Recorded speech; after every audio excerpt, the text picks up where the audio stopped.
The last time that we sat down, we talked about part 2 of our Vermeer multiple episode thing. Part 2 being Tim's Vermeer, a art documentary produced by Penn Jillette. Timmy. Yeah. Good old Timmy. Mm-hmm. About a man with too much money who kind of lost his mind a little bit. Yeah. Kind of went off the deep end trying to replicate one of the... But not like the normal artist going off the deep end. Yeah. It wasn't like a... Like a very whole, eccentric nerd going off the deep end. Yeah, it wasn't like a mental health situation. Yeah. No. It's someone that's like, actually, but with lots of money for 10 years. I totally figured out how to paint like this. I'm not an artist. We do hit some pretty interesting discussion throughout. It does raise some interesting ideas about like what it is to, or what sort of tools and risque ideas that surround just anything, you know. Yeah. Well, It's really fun. Yeah. Overall, I'd say it's one of my favorite art docs that's out there. Definitely. That and Mark Landis. Yeah. Yeah. Yeah, but Both anyway. about very eccentric men. Yes. But different kinds of eccentric, I guess. Yeah, we'll probably hit that gamut. This being a art review podcast. Yeah. Well, lots of eccentric, all different sections of eccentric. For sure. Yeah. And it's history books, so mostly men. Wah, wah, wah. The eccentric Where's women our were just soundboard? burned at the stake. Reggie told me I'm not allowed to use the soundboard anymore. It's No, his I'm probably gonna soundboard. give it to you. Do you have a laptop? We'll get that set up. It's his soundboard. I mean, you got your phone. You could throw an air horn on there if you want. All right. All right. Yeah. Here's the Tim's Vermeer episode, part 2 of our Vermeer series. Bye.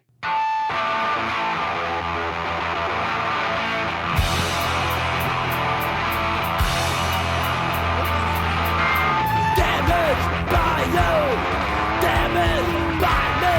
I'm confused, don't wanna be confused. Yeah, man, it's going in my head.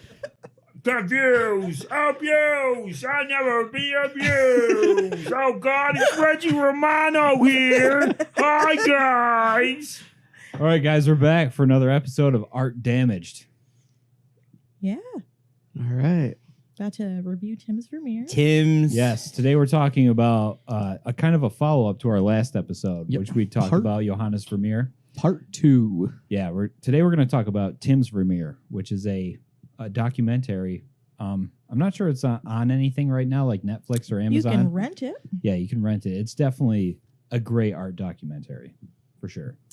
I really enjoyed it. You not so much, right? We'll get into that. Yeah, we'll get into that. We'll get into The ending. that.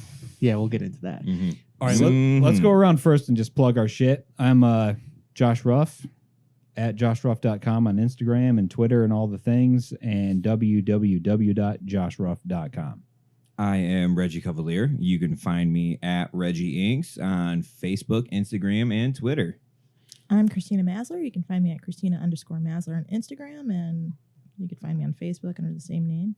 I also got this sweet mother cup in honor of Mark Landis. Ooh. Says mother. We celebrated Christina's birthday over the weekend. I did. I celebrated by getting this mother cup. Yeah. This mother effing cup. That's awesome. This mother cupper. Yeah. So I'm her husband, Bam Maslar, co-owner of Crucible Gallery, www.crucibleartgallery.com. You can find us on Instagram at Crucible Gallery. I'm also a painter. Mine is at Bam_Maslar. Dope. And we also have a show currently going on for Stephen Russell Black. Check it out. That's right. It's got some pretty sweet paintings and drawings up. And Go check that out. Yeah, that stuff is Books. great. Yeah. Fantastic. His work is amazing. So yeah, check it out. All right, so Tim's Vermeer. Tim. Good old Tim.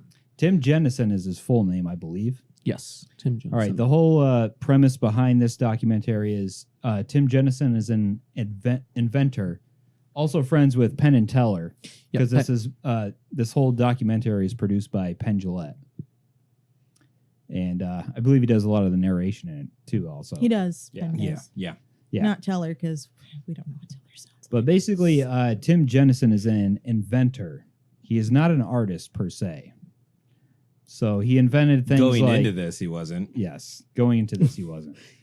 But we'll get into that. But he invented things like the TriCaster, which is a piece of hardware that's used for news broadcasting and podcasting, and basically what we're doing right now. Well, I think his company was called New Tech. Quite possibly. I don't remember exactly. It had a funny spelling because obviously it's late 80s into 90s.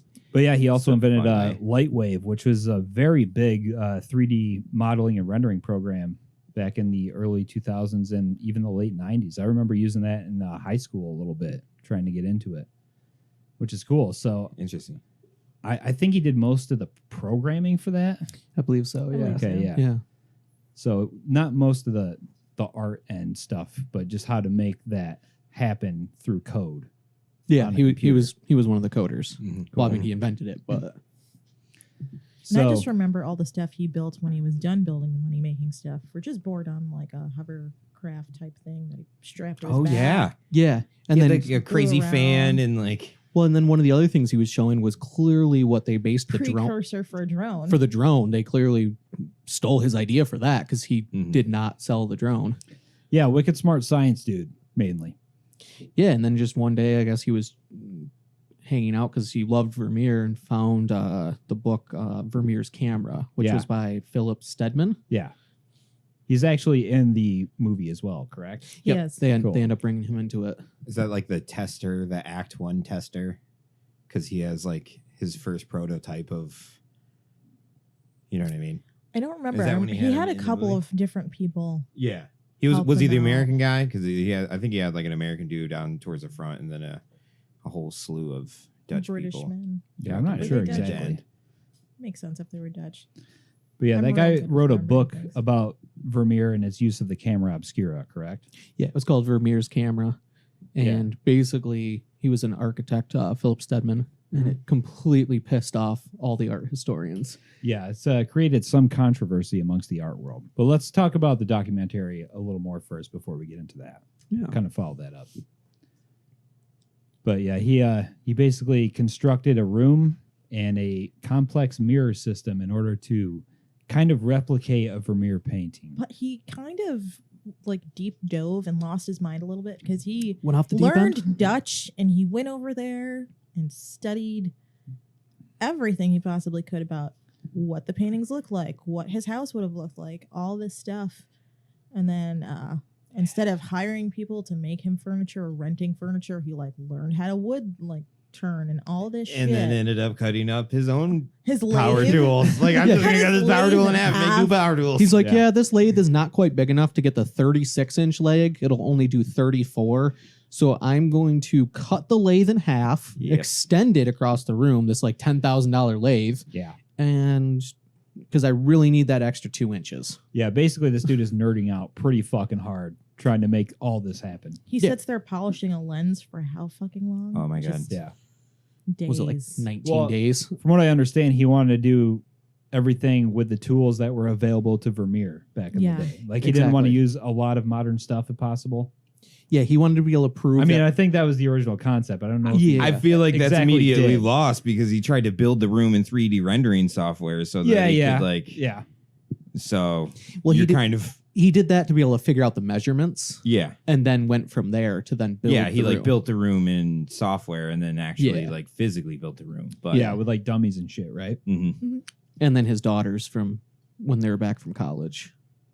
Okay. He made them stand there for like 19 hours. Do you think he made his daughters go to school just to learn how to do hair and makeup and clothing for that time frame? That's all they can get. Their college paid for is that. I really want this documentary to be awesome, so you guys go study this shit. And he also figured out, like, at first he thought it was just a projection way to do it from the lens, and then he figured out the mirror rig afterwards. Yeah, it's a very interesting kind of mirror. He definitely went through that's how the doc progresses out. He first has like that mirror apparatus. Was that like a commonly known one, or because I'm not sure. As the doc think he starts, made that. It shows like a lot of blueprints and specs for similar things that they. Right. Like, I think that's out of that book though, Vermeer's Camera. Yep. Okay. Yeah, that's the actual camera obscura. So when he first starts off, it's basically just a little mirror. Yeah, it's like quarter-inch or His half-inch. references. Yeah, actually here's a right picture there. of it right Yeah, here. yeah. That's the basic concept. Yeah, behind this it. is from a article on how to talk about arthistory.com. Shout out to these guys for putting this article together. You can also buy a rig like that now online for like $100. Yeah, but it's So you too can be Tim Jennison. yeah, but it basically like reflects an image. Like I think on this part he has it. It's like a photo that he's trying to replicate. Yeah, Yes. yeah. He has Yeah. an And old timey black and white photo. Basically, you can see what you're painting as you're painting it. Like the reference is projected more or less Yeah, on so a certain area onto the surface. kind of. So basically, that mirror, what he was doing is you look at the edge of the mirror, and where the edge of the mirror meets the paint, it should match in tone. Right. So you can't actually see where the mirror Yeah, ends and where yeah. the paint starts. Right. And just over time, as you're But then he layering gets and to layering, wiggle and- around. He gets It just trains your layout brain. and stuff too. Yep. You Mhm. know, so he gets the color information. Which I feel like it's similar to, remember when Mark Landis was drawing and he kept flipping the paper back and forth? Yeah. exactly. Yeah. Very, very similar. Yeah. Here's some of the diagrams from Vermeer's camera. This is for the camera obscura, though, like how that works. We kind of touched on this a little bit in the last episode when we talked about Vermeer. Basically, it's a dark room with a lens that kind of projects the image onto the surface that he's working Yeah, on. yeah. So then it allows you the capability to trace and or transfer. Yeah. Yeah, And but so that Tim figured out you can't quite color match when doing that. It's just good for transfers, and then he figures out a way. Yeah, the mirror Yeah, system is yeah. what he used to kind of figure it all out as far as like painting the image itself. Yeah, he goes into this whole concept for the simple fact of like Vermeer was one of the very first original photorealistic artists. Right. And when taking a look at like his underwork on there, there's not much to it. So there's not like drawings and different paintings and painting over things and layering and all that. Like he just kind of knew exactly where everything should be automatically. And there's certain like aspects of the painting of certain things that like don't come up in like your eye can't see them. Yeah, like the stuff we Yeah, talked yeah. about previously, like chromatic aberration, where the edges Yeah, don't quite yeah. meet up because of lens not properly projecting all the colors to Or one it'll Yeah. give point. a blue halo to things. Yeah, Like, yeah. the fact that a lens would be rounded, so there's certain things that'll like have the lost edge on it. Right. You know, There's also Or things like distortion. depth of field. Like you don't get that as much like with the human eye, but like cameras, it's Yeah. very evident. You know, when the background's because you blurred. have Yeah, to and force it's- the camera to focus on one thing while our eyes are scanning. They're Yeah, yeah. repeatedly focusing in on different things, so it's Uh-huh. hard to like do that from sight. It's kind of like a forced focus kind of thing. And that was one really cool part was he actually brought in a doctor who studies the brain and eyes and all that to then kind of go over like, is this even remotely possible? And they said it's not. There's no way that somebody could actually see those things that the camera or a lens would pick up. Yeah, because the mirror brings up the thing, the color phenomenon that colors are relative to one each other. So when they're right next to each other, you notice that there a might be a difference or not. And then Right. when you separate them, you know what I mean? You will either A, notice a difference, or B, notice more that they should or should Exactly. not look Right. the same. It's like color relativity. Yeah, kinda. yeah. Like Your if you eye- and then you like isolate the colors and then you could surround them with different things, thus causing different effects. But yeah, it goes back to the color analysis. It's like your eye can't recognize the subtle gradient of a shadow, Yeah. but the mirror will pick it up. Yeah. Your eyes recognize things a lot in context too, which is why Mhm. color relativity is kind of a big thing in painting in Yeah, general. yeah. Like you could have one tone that looks good surrounded by like all the other colors that are around it, but then you put it in a different area and it looks completely different. Yeah, yeah. Because it's the light bouncing off the Yeah. surrounding colors affecting Mhm. the way we perceive. Yeah, relativity is a big thing in painting for sure. Yeah, but he basically went off the deep end with this, learned Dutch, traveled to Yeah, I'll say because he spent like fucking how many years doing this started replica? started He in learned 2000. everything was- except painting. He Yeah. he read he read the book in like 2006, 2007, started planning it in 2008, and the painting was completed in 2013. Yeah, it's crazy. Can we crack another one of these? Yeah. Yeah, that's a crazy amount of time to spend. Like if you really just like sat down and studied painting for that long, you could probably just be a painter, you know? It's Yeah. true. Or at least be on your way to That's- understanding the fundamentals. That's of why I painting. tried to say sidebar. Like he started saying a lot. And I guess that's kind of where my gripe is. He's like, I'm not a painter. I'm not a painter. I'm not a painter.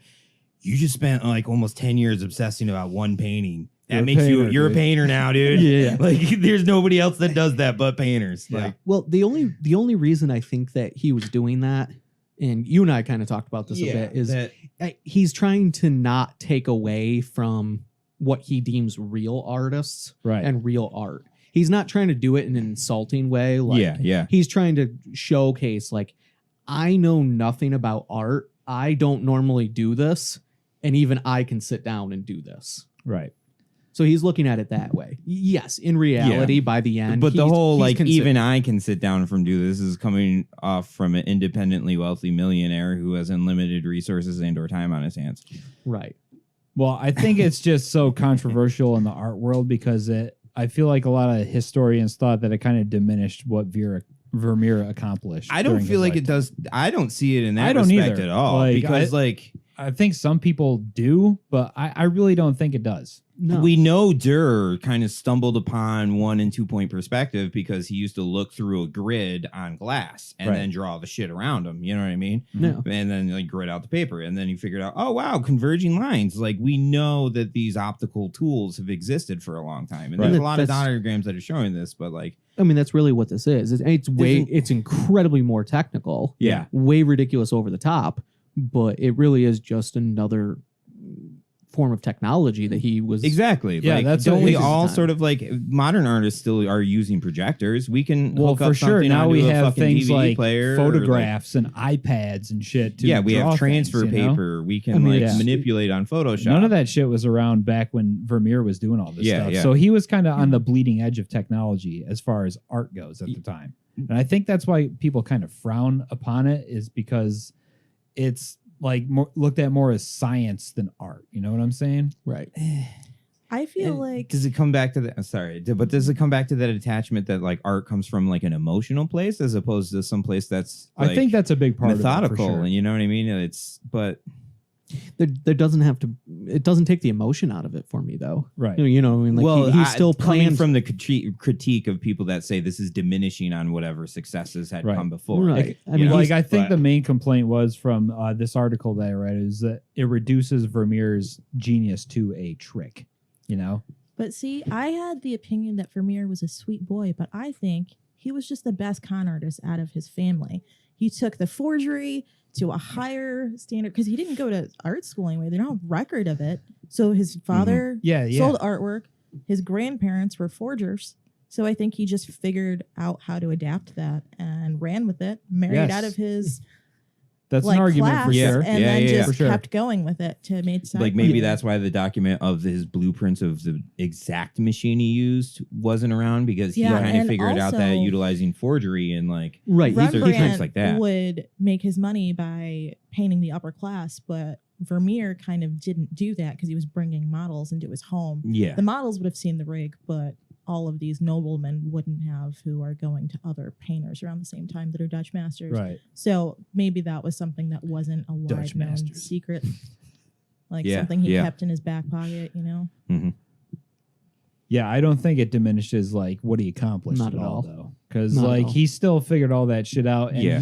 he's still considered to be like the first photorealist for what he did. You know, What- he still captured images in like a photorealistic quality, fucking 500 years ago. Yeah, yeah. And that was the one thing that I was saying as well is like, And you, then- you still have to have understanding of the tools, Right. You know, Yeah. separate from the whole rig and everything. You still have to know how a paintbrush works. Right. You still have to know. I mean, he was mixing his own pigments. You still have to know what colors are going to go next to other colors to give that hue, to give that glow, and all that. Like he still had to have. I mean, by the end of it, you're saying about Tim. Like no, Tim still had that understanding. Like at one point in there, he actually screws up and does a bad angle on one Yeah, of the chairs yeah. because he bumps the rig. Uh-huh. Right. And like he came in and he said he stared at it for like 20 minutes before he finally realized what the issue was. And that's what I mentioned that to you. I was like, you know, that's the biggest thing is that a true artist or somebody who's just walking by would look at it and go, huh, something's screwed up, and continue walking. Yeah. They wouldn't be able to identify Exactly. what it is. But he stared at it long enough and was like, okay, this is what the issue is. And he knew how to go back and fix those things. Mm-hmm. To me, that's what takes it from a forger or a copier or something to an actual art level.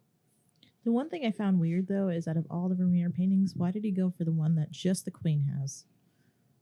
I think it was just his favorite. Yeah, maybe. I wonder if also it's the grid on the floor. He didn't is the quite most prominent, so he can do completely nail sizing it though. Here, I'll bring that up real quick. Yeah, so we can take a there look are at it. subtle variations in it. Yeah, here is a comparison between the two. Tim's painting is on the left, and the original Vermeer is on the right. Mm-hmm. But basically, he reconstructed this entire room, so there's going to be differences Mhm. between each of them. But I mean, it's pretty fucking close, Yeah. especially for a dude who is not an artist. He also said, though, when he saw it in person, some of the colors were more subtle than you would think. So Well, I yeah, wonder I feel if like he, seeing anything in a photograph, you're not going Yeah. to get exactly what it looks Yeah. like. I almost like his better. Well, why? Well, it's because cleaner yeah, and his, smoother. Yeah. It doesn't well, his have is also 500 years newer. 600 years True. worth of fucking degradation. Yeah, I mean, even like compared to some paintings that we've seen, even specifically on this podcast, like Vermeer stuff still looks pretty good. For Oh, how yeah, old yeah. it is. Yeah. Like it is definitely held up. There's just certain aspects about it that I like. Like, But- what do you think exactly? I like the vase a lot better in his. I feel like it grasped the quality of like it the actually light looks reflection. right. Exactly. Yeah, there's a little more It- detail in it. It looks a lot more like an actual piece of glass to me. Right. But you also have to think of it from how many years of conservation did the other painting go through? Oh, did yeah. I glazes mean, get yeah. lost? It's obviously cracking, like, or I mean, you're also talking about a 500-year-old piece of glass, and who knows how polished that was too. right, true. or what it looked like. Right. Yeah, there seems to be a lot more detail in Tim's. What is this? A piano right here, or harpsichord or something? I think it's a harpsichord. Yeah. Yeah, there's a lot more detail just on the print of it. That might just be because of what he. The seahorses. yeah. Yeah. I think also, like you said, in person you can see everything, but in the prints you can't see it as clear. Right, right. Yeah. So specifically, what they were mentioning is right above the center painting on the wall, Uh-huh. that subtle variation in shadow that's right there. Yeah, this right here. Is that what Above you're it. talking about? No, Like on the wall itself. on the wall basically where itself, you could see above the a little bit sunlight more. coming in Up here? through. Yeah. So on there where there's that Okay. like ever so slight gradient that takes place from the window all the way over where it gets slightly Oh darker. yeah, so like here, but here From the window over to the here, wall? it's a lot different. Is that what that song's about? Exactly. Oh, shit. Yes. Yes. Dennis went there from my balls. And you said we didn't need sound effects for this about. Yeah. So that's what they like. That's where they called him out specifically of like that. That is a subtle variation that you'll never actually see within your eye. Yeah, They I pointed mean, that spot out specifically. That's something in you the wouldn't even painting. notice, like looking at the whole piece itself. you know? Exactly. I do notice a bit stronger of a cast shadow on Vermeer's over here with the. Yeah, I don't The think I cello see over any underlying shadow on I that. think Oh, it yeah. also has to do with the Shallow. brightness that's coming through the window seems much more prominent in Vermeer. Yeah, that might also have to do with the way that Tim set up his room to paint from. Yeah. The giant hole that he It- cut in the wall of the warehouse. Yeah, it is on like the floor of a warehouse. Yeah, he, like, so there's probably Built other this buildings whole fucking around. room. It's pretty wild. I love the part where he's talking about how it got cold, so they used the patio heater and they started getting high. And he's like, I painted an elephant for some reason. And the other guy was like, I need to put my head down for a nap. And they're like, oh, we should leave. We're getting carbon monoxide poisoning right now. Yeah, so under Tim's painting, somewhere in there is an elephant that got painted over. No shit. Yeah. What? Yeah, he got loopy with that patio. Yeah, they didn't have heat in the room, so he brought in one of those propane Patio heaters. Patio And heaters? after they set it up, they're like, should we have this indoors? And the guy's they're like, Just well, suffocating if we start to themselves. feel a little loopy or like get a headache, then we'll turn it off. And he's like, and I'm sitting there painting and painting and painting. Like a couple hours goes by, and then one of the other guys comes over and he's like, oh man, I think I need to put my head down. He's like, and I thought to myself, I'm like, maybe, yeah, I think we're at the point where we might want to stop. He's like, and then I'm looking at the painting. I'm like, what the fuck is there an elephant in this painting? He just painted an elephant. Yeah. Guys, I'm going to go ahead and say that Tim could probably be a Mark Landis here. Oh, yeah. Yeah. Oh yeah, for You sure. could definitely pass this off as a forgery to some Midwestern museum. Yeah, definitely. Be like, oh, I found a Johannes Vermeer in my attic. It's worth Like- millions of dollars. No, your grandma's attic. That's what sells Yeah. it. It's always the grandmas that have like Caravaggios they forgot. for me. My sister. My sister passed away, and she happened to have this priceless piece of artwork for some other university she bought it from because they all have Vermeers. She got it at a yard sale for $9. But yeah, I think we already covered the main question. Like, it doesn't really take away from what Vermeer accomplished, right? No. No. So people were saying that after the documentary. Yeah, that came So out. they and they're were- like, oh, it's just kind of reduces what So- he did to a trick. Yeah, the actual art historians. It's So the probably peop- just, art historians getting triggered over some bullshit, Yeah, so the people with PhDs and all that are getting Yeah. upset, going, but I did. I've got to say something about this. Yeah, they're like, So- I did my entire thesis and spent 13 years of my life studying one painting by this guy, and this just trash talked the whole thing. Yeah. Which I don't get because Da Vinci was all about science and artwork. So science Right. has been in artwork forever. But he For at least sure. he advertised, it. Right. So I think that's where people are seeing the difference. Okay, but here's my thing. Why would you get? We're in 2020, so we should say, why would you be triggered over this? But like I mentioned before, he was a multi-millionaire with unlimited resources and time, and it still took him like 4 or 5 fucking years to do one. True. You know what I mean? I'm pretty so sure it why took would you be Vermeer not triggered that that long. like Vermeer wasn't a fucking millionaire? True. And I wonder also if Vermeer wasn't as open about it because if it would have been seen as a form of forgery, people Right. were hanged for that back in the Oh, day. yeah, okay. shit. So Yeah. Back in that was Delft. dangerous. So one of the things I was also Wait. looking into. Sorry. You gonna be okay? It connects both, man. It's the river scene. He did it in public because he has those outdoor things because he went and found those fucking where the rivers are meeting up and But shit. his parents had a tavern and inn in the center of town that disappeared. Like it got so he could have through- just sat there. so at he the could have done door, it from his And then home. when homeboy Like the went to go window. find it fucking later on. Are we there even was no sure that he building. was like sneaky about that shit though? Because I mean, that's still something I would be like, yo, check out what I can fucking do.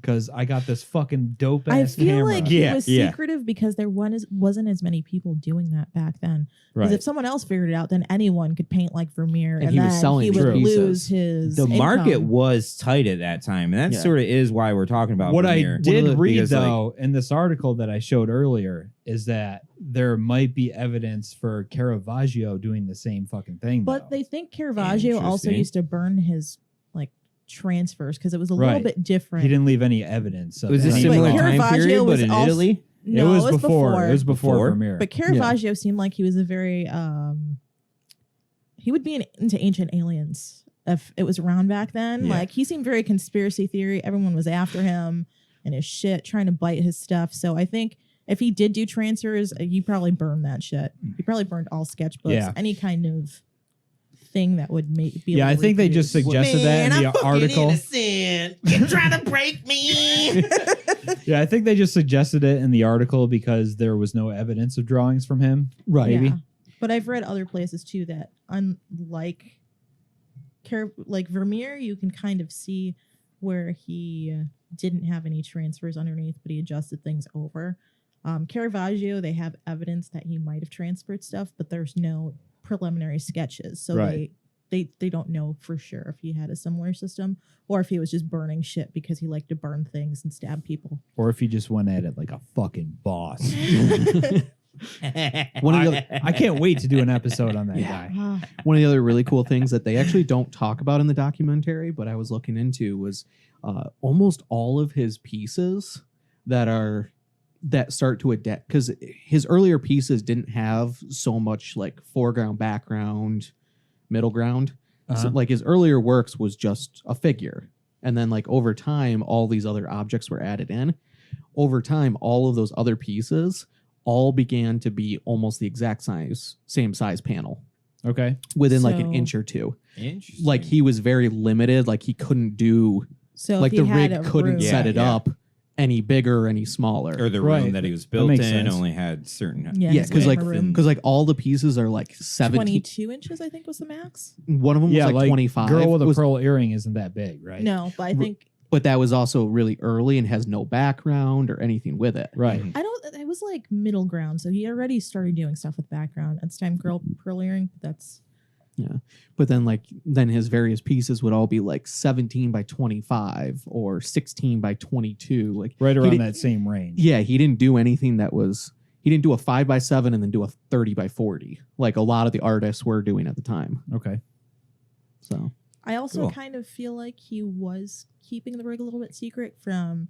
He didn't do any kind of higher class noblemen always wanted to get their paintings done. He was Yeah. also though Catholic, and he could have probably gotten in with the church doing stuff for Easily. the church easily, but he didn't do that either. He kind of knew who his audience was and catered just to them and avoided yeah. a lot of people coming through his spot. Just to his one patron there. Yeah. Yeah. Because His other art- people would come to his try to art buy daddy. stuff and he would just be like, no, go down the road. I don't have anything. Almost as though he didn't want anyone coming into the house to see what was going on. Right. Go there. They have paintings. I don't So know. now that you guys know more about how he was conducting these pieces and how he was making them, we focused on the last one. Was he like a wholesome boy or a G? He's a G. He's I a feel little like- more G. Yeah. Okay. That was one of the points that I was going to say is he wasn't like the first photo fucking realist, but he stood out from that time period because Right. the Dutch masters like He is took it to a another whole level. fucking branch off fucking Baroque painting that was precursor to all that shit. And you know what I also mean? And even- who are we talking about? We talk about Rembrandt and Vermeer. Like Vermeer, those are the two that stand out from the. Right. We try to pull up that like wiki art fucking time period thing and look at it, and it was just Hans. Like I haven't heard of any A of these bunch of guys. Hanses. Everybody was a Johannes and Hans. And it was Franz like Hals. only That's people another that one. really stand out is Vermeer, Rembrandt. Yeah. And also, if you look at it, like, no one painted like that even shortly after the time. So he had to keep this shit secret because it wasn't like other people were picking up and getting just as good at painting. That it was him, and then he died, and then It kind of. hundreds of years later. I don't want to say people it. started I doing don't want to say again. it dumbed down a little bit from there, but it definitely wasn't as crisp or right as any of crisp those or things that you'd realistic or see. any of those other Yeah. lens-like features. I think one of my favorite parts of Tim's Vermeer is he's crying while he's sealing the painting, and then he takes it overseas to show these two artists. And there's the guy that wrote the book and another one who's an expert on it, and the guy in the wheelchairs. What was his name? The artist. Oh. And he's smoking He's actually and a very pointing at famous it with a artist. lit cigarette. mean, like, like- this dude spent over a year. The random old man in Europe that he is just like, hey, look at this mirror thing I built. And he's like, we gotta tell the town this. Get in my car now. People gotta know about the mirror trick. Yeah, you know who that guy was? That was David Hockney. Yeah, David Hockney just pointing at it with a Yeah. lit cigarette, like, this is beautiful. And I'm like, Tim's probably like having a mental breakdown. Like, don't come too close to that. Don't It's ash gonna on my catch painting. fire. Don't ash on my painting. The Yeah, that's varnish years of hasn't his life dried. right there. Imagine if it just went up in smoke.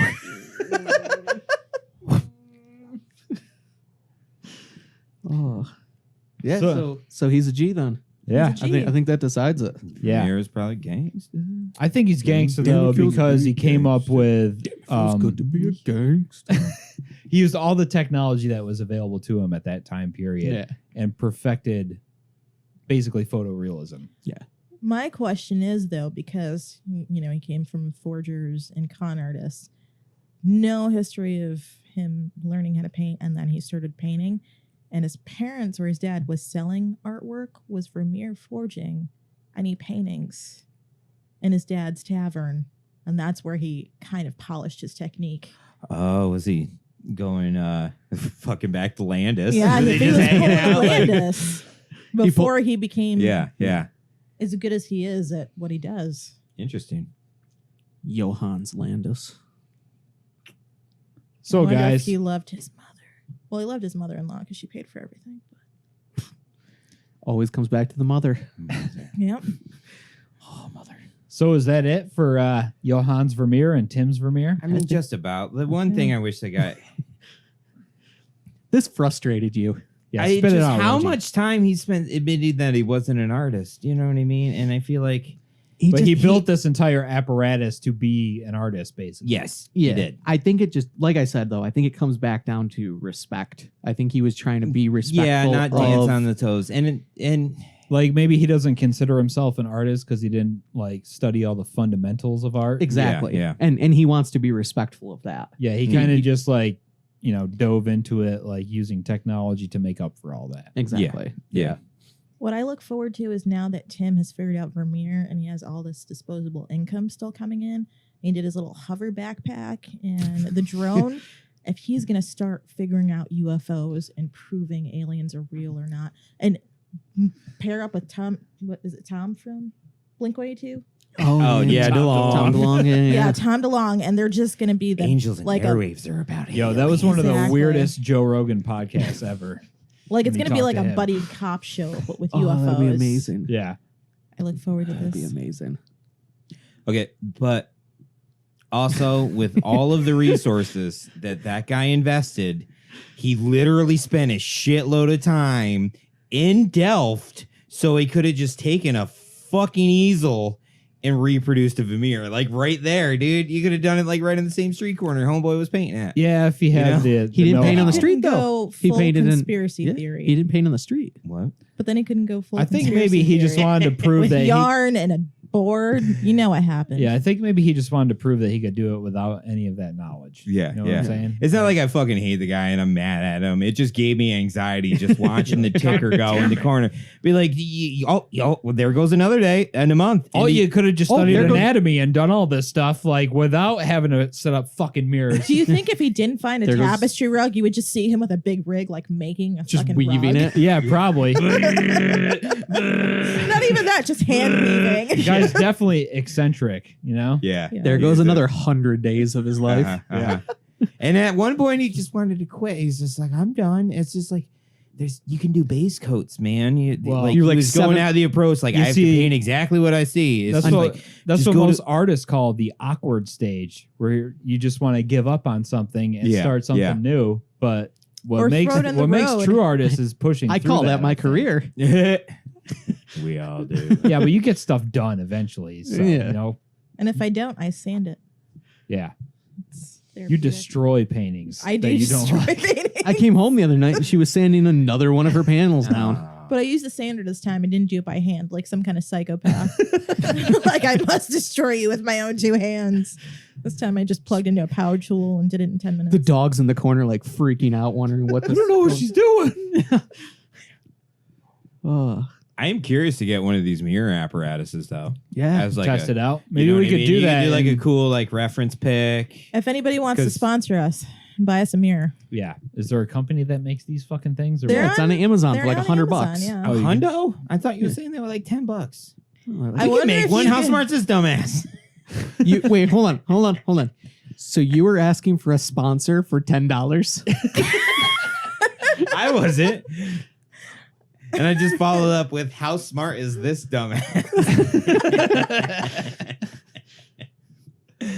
We should probably just buy one and Yeah, then I just mean- try it out and do a follow-up episode to see how easy it actually Yeah. is to do this. Be like If 25 at all. bucks. Okay. You know what we should do? Inception. Do a portrait of Tim. Oh. Weird.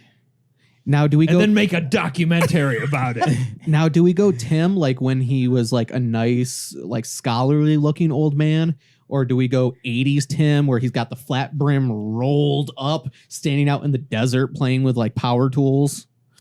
And Penn Jillette's there with like his dangle No, earring. probably modern one. Ooh, that's a tough one. Yeah, Decisions. I love that image.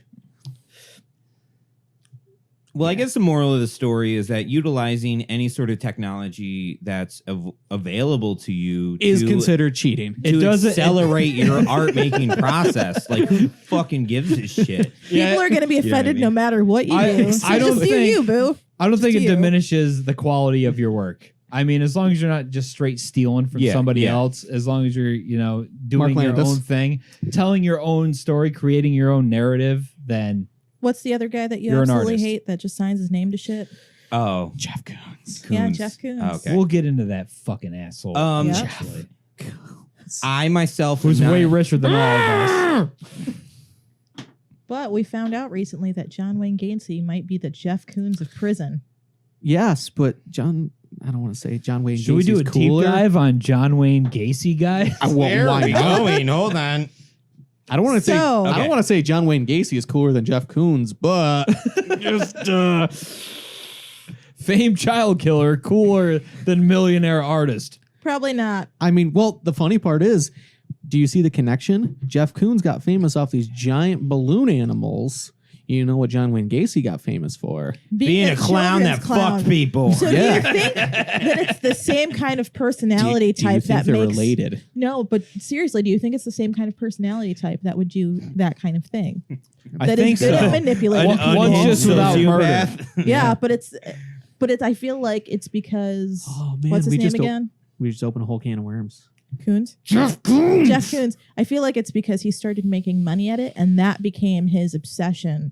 John Wayne Gacy murder became his obsession. So it's both have that focus, same personality type, two different outcomes. I think Gacy was just a murderer who happened to do drawings. But I feel like My he art was is good at stabbing. manipulating people, Yeah. though. Stay tuned. We'll That's do cool. a whole deep dive on these guys. Oh, serial killer drawings? That would be great for like a Yeah, fucking but like art apparent- shotgun. Art You know what I mean? critique, at least. At But- least we could do Shotgun that. some art, man. Yeah. The reason I said that is because Gacy, he did the clown drawings, but apparently he used to have just Don't a. ruin it yet. It's so good. Just look up both of them. They It's did so the same good. thing. They put their names on things that might not have been theirs. Okay. Just gonna leave it at that. Back to this using tools to cheat bit. Yes. I myself, I'm not a fucking athlete. Like if I go home and just start fucking eating protein, I'm not gonna get big from that shit.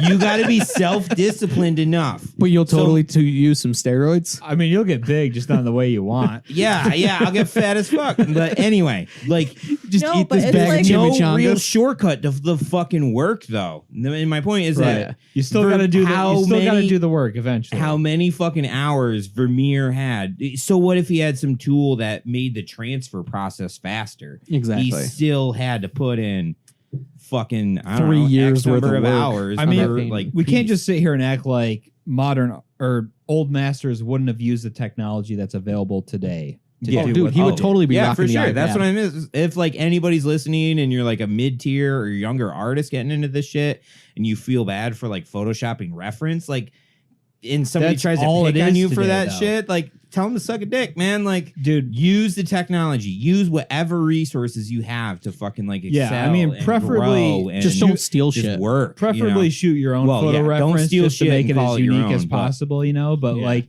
any modern field of art uses photo reference nowadays. Tattooing for fucking sure. Yeah. Because I've seen the Definitely. same goddamn lion at least 400 fucking times now. What, Google Lion? Yeah, but even I like think it's his name. Just Google Lion. Yeah. There's an Instagram page for even Google like Lion. even concept art though, like photo bashing is what they call it now, where they use photo reference and kind of paint on top of that. Yeah, That's what yeah, they yeah. use mostly to get stuff together as quick as they can. Yeah, like throw in a background, drop it in, paint on it a second. Yeah, because they're change focused color on scheme. like output, like you Yeah. know, producing concept sketches for like 3D work or games or what movies, whatever, you know. Like they need to get stuff to their art director as fast as they possibly can. And And that's- usually that involves some kind of photo reference, you know? I feel like the whole point of this podcast is basically in some way destroying your idols. They're just people. Yeah. They were just Yeah. people doing Yeah. what they had to do to get things done. Right. And some of them were assholes. Some Yeah. of them were pieces of work. Yeah. Yeah, and that's some like this whole thing about like art is supposed to be very emotional and spiritual and stuff. It's like if you're working, you got deadlines. If you're working, Right. you got things to worry about. You know what I mean? It you can have still a be that, client. though. If you still have, yeah, you are supposed to put yourself into it and stuff. But Right. sometimes you have to put your feelings and emotions aside to get the work done. Yeah. Yeah, and You know, Vermeer's if If case, you want to have like, 11 you know, children fucking eat or something. to feed. Oh, I don't feel like drawing today. I'm gonna go ahead and not get this client work done. Well, I guess your kids are gonna fucking starve to death. Just gonna go huff this turpentine instead. So use whatever resources you have. Yeah. I Just mean, don't As don't long hurt as anyone. it's not other 20 people's artwork. yeah. 2020, there's a lot of fucking resources for you. You know, photographic reference, fucking Google images, whatever. 3D models of Stock whatever you Yeah, want. stock photography. So much. So much. And if you shit. decide to be a horror artist, don't like go murder people.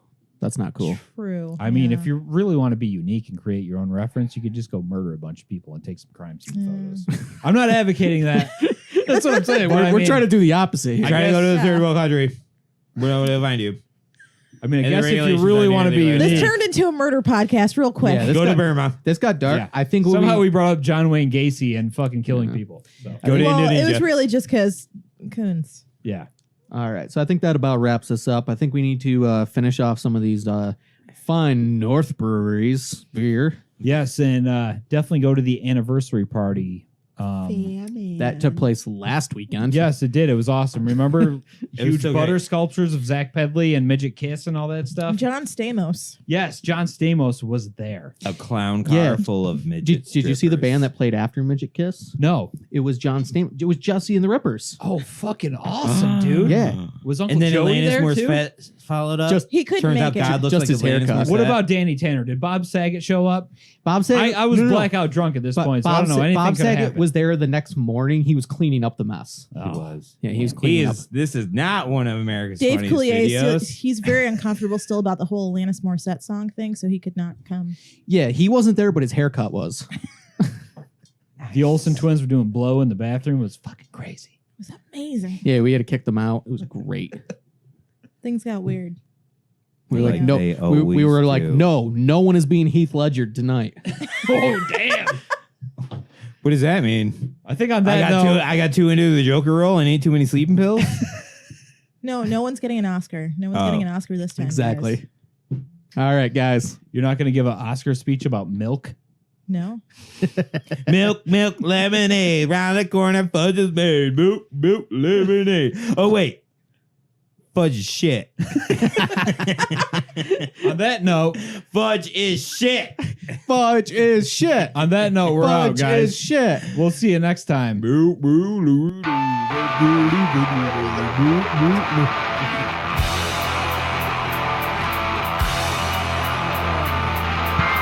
Damaged by you, damaged by me. I'm confused, don't wanna be confused. Can I get some artwork now? Honestly, I don't think